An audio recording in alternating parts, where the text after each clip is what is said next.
অঞ্চলত কেনেকুৱা ব্যৱস্থা গ্ৰহণ কৰা হৈছে?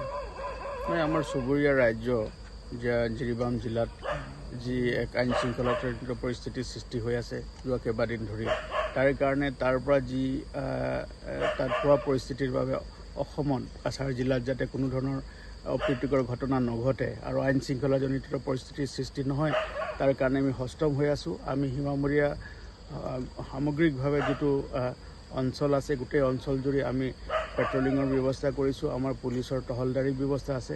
কামাণ্ডো ফ'ৰ্চেছ বৃহৎ পৰিমাণে নিয়োজিত হৈ আছে আৰু দিনে নিশাই 24 আৱাৰ্ছ আমাৰ আৰক্ষীৰ টহলদাৰীৰ ব্যৱস্থা ইয়াত চলি আছে। তাৰ লগতে জিৰি নদী আৰু বৰাক নদীত আমাৰ যি ৰিভাৰ লাইন পেট্ৰলিং সেইটো ৰেগুলাৰ চলি আছে, যাতে কোনো ধৰণৰ এই সময়ছোৱাৰ গইনা লৈ যাতে কোনো দুষ্কৃতিকাৰী বা অপশক্তি অসমলৈ সোমাই আহি যাতে কোনো অশান্তিৰ পৰিস্থিতিৰ সৃষ্টি কৰিব নোৱাৰে আৰু শান্তিপ্ৰিয় স্থানীয় ৰাইজৰ মাজত যাতে অশান্তি বীজ বিয়পাব নোৱাৰে, তাৰ কাৰণে মই সষ্টম হৈ আছোঁ। আৰু এনেকুৱা কোনো অপশক্তিয়ে যদি আহি আমাৰ ইয়াত শান্তি বিঘ্নিত কৰিবৰ কাৰণে চেষ্টা কৰে, তাৰ প্ৰতি আমি সচেষ্ট হৈ আছোঁ আৰু কোনো ধৰণৰ এনেকুৱা অপচেষ্টা কৰিলে তেওঁলোকৰ বিৰুদ্ধে কঠোৰতম আইনগত ব্যৱস্থা ল'বৰ কাৰণে আমি তৎপৰ হৈ আছোঁ।